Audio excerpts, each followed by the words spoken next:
Raila Odinga had a meeting with the chairman of the IEBC, a 40-minute meeting, this morning on the eve of Mashujaa Day, 19th October 2017.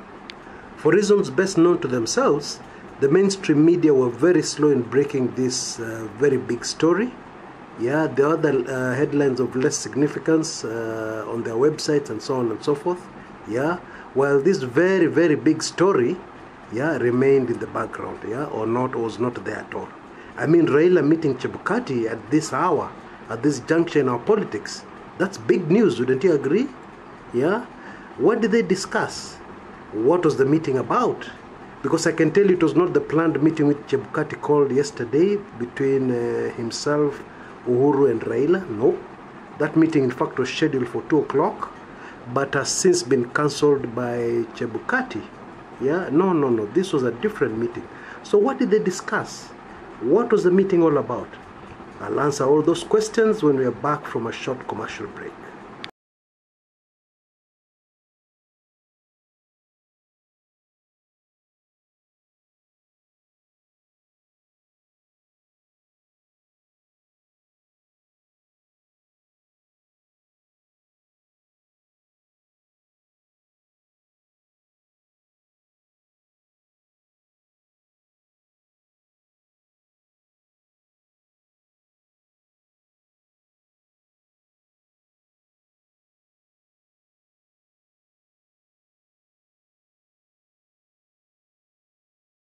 Welcome back. Now I propose that we start by analyzing the cancelled meeting. Yeah, you remember in yesterday's press conference, Chebukati press conference at Bomas, the chairman of the IEBC called for an immediate meeting between the two protagonists, President Uhuru Kenyatta and NASA presidential candidate Raila Odinga. Yes, and the meeting was scheduled for this afternoon, okay, Kenyan time. Yes, at about 2:30 there.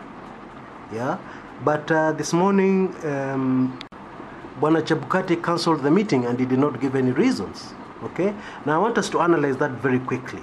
Okay, now clearly what is happening here is that Chebukati is trying to regain control of the IEBC before it is too late.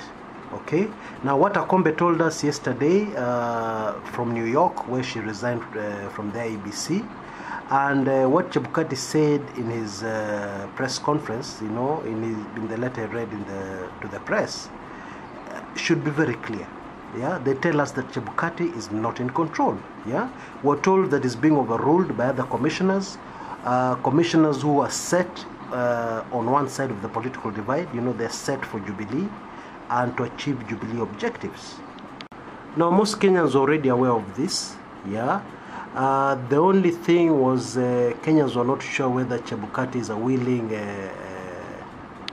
co-conspirator or is under siege. Yeah, but yesterday it became very clear that this is a man under siege, and now a few things begin to make sense.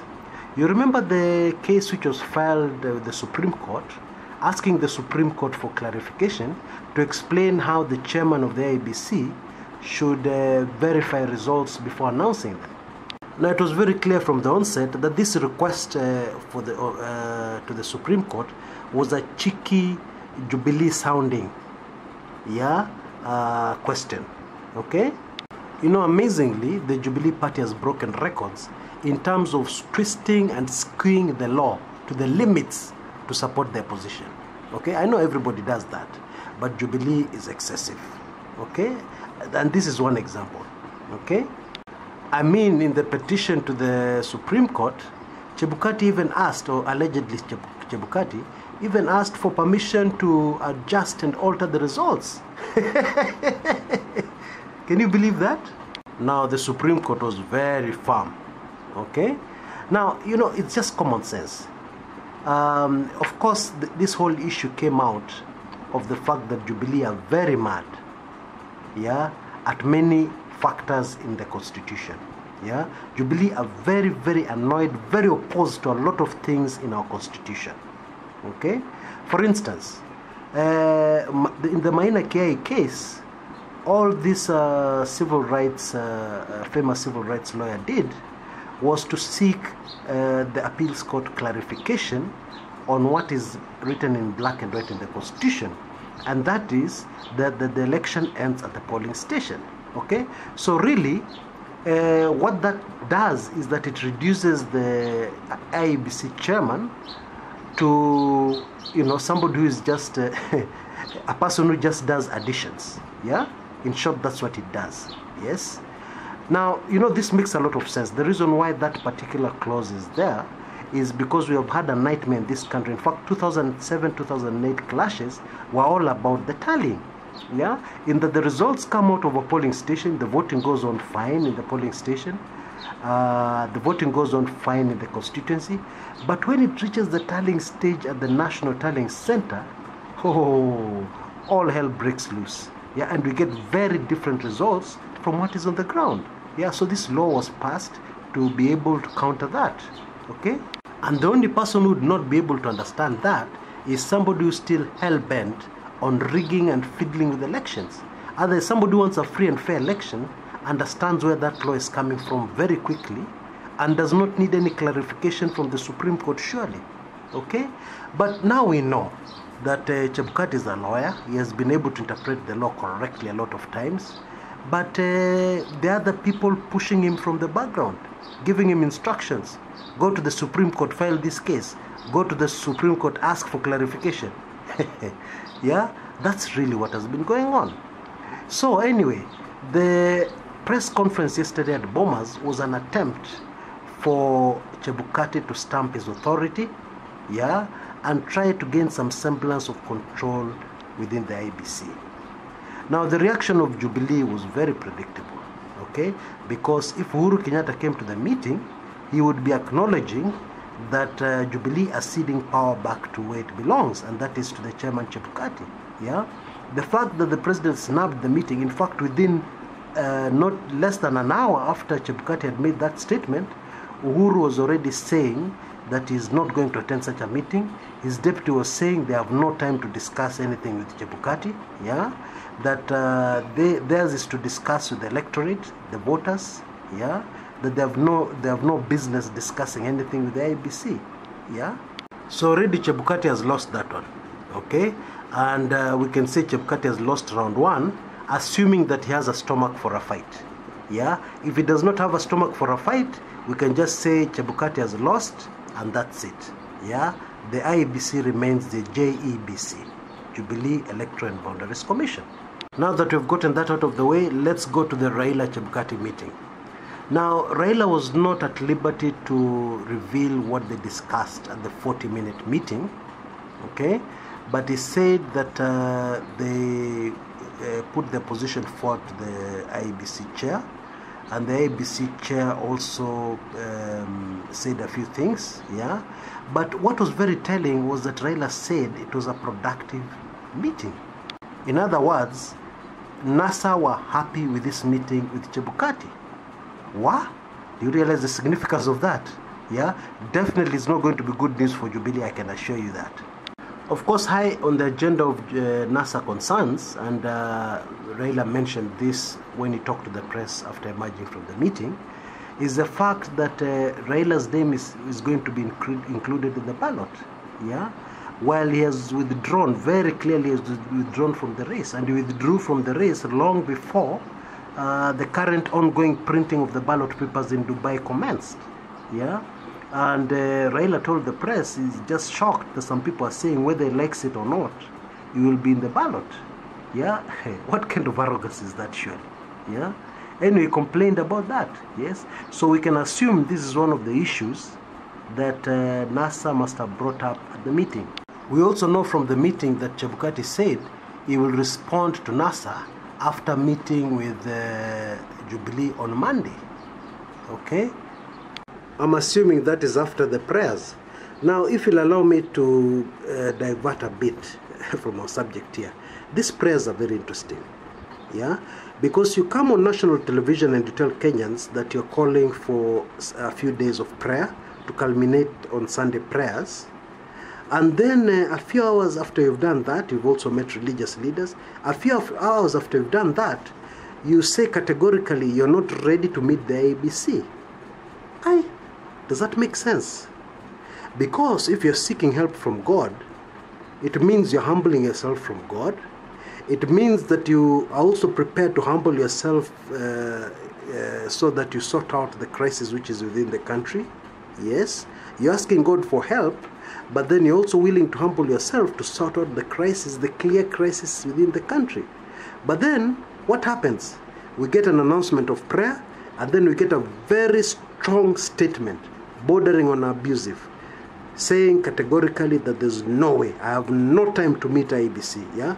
I'm not going to meet IEBC, I'm not going to meet Chebukati, yeah? And then Ruto even puts it even more rudely. He says, he tells Chebukati, stop lecturing us, we don't need your lectures, okay? Gosh. Now, I don't claim to be an authority on prayers and an authority on how people should behave towards their God when they're praying. Yes, I'm not an authority on that. But out of the little I know, this certainly does not look like the behavior of somebody who is seriously in prayers. No way. Hapana. So we wait for Chebukati's verdict on Monday, and we don't even know it's a verdict on what. But probably it's a response to maybe something which was raised by NASA, which we don't know what it is. Okay? Now, in closing, unless Chebukati changes his mind or goes back on the very strong words, yeah, we saw coming out at Bomas in his presser, then we have to assume that if things don't go according to the way Chebukati wants them to go, so that he's able to do his job properly and deliver a credible election, then he will just step aside. He will not be involved in these elections. Okay? Obviously, Chebukati is of the view now, yeah, even though it's very late in the hour, very late in the day rather, Chebukati is of the view that he wants to do something that will stand the test of time. Okay? But will Jubilee people allow him? Will those people who are controlling Jubilee, will the politicians who are controlling Jubilee allow him? Now that is the big question. But for now, Kenyans need to know one thing with certainty, yeah? That the chances of, we'll call it a resignation, call it a stepping aside, calling it refusing to be involved, call it whatever. The chances of the 26th November elections happening are looking less and less likely by the day, yeah? And this is despite very strong statements, because you see, if you listen to statements of politicians, yeah, you are going to get lost. Yes, I remember during, just a quick example I can give, I remember during the 1997 elections, I think, there was a candidate called Michael Kijana Omalwa. Yes, and every time the press asked him for a statement, he said something to the effect that we are winning, I've talked to my agents countrywide, and victory, this election is for us to lose. And the guy was not even amongst the top 2 contenders at all. He was somewhere very far. And he just kept on talking in that kind of confident language. Yeah? So my point is this. My point is politicians will always talk confidently. They will always talk positively towards their agenda, towards their objectives, towards what they want to achieve. But this may not necessarily always reflect reality. Like in this case, yeah, when Ruto says, wapende, wasipende, yeah, as many people as possible can resign, as many people as possible can call press conference, as many people as possible can leave the country and flee, whatever happens, there'll be elections on 26th. Yeah, and he says that so emphatically. Okay? So, for somebody who is a bit new to politics, you just say, election lazima itafanyika. But I can tell you for a fact that that is not a certainty. Okay? What is a certainty, what is much more likely, is that people are going to celebrate the president's birthday on that day. That is much more likely. And I'm afraid the other thing which is much more likely, yeah, which I hesitate in saying in this open media, I feel more comfortable saying it in Club 1999, but it's a fact. What is much, much more likely on that date is chaos. Yeah, a lot of chaos and bloodletting. That's what's more likely on that day. Because the way things are going, with the policemen and trucks being transported to various parts of the country, and we've already seen the damage they have done, that is what is more likely for that date rather than elections. Okay? I will keep you updated. Until next time, This is Chris Kumekucha.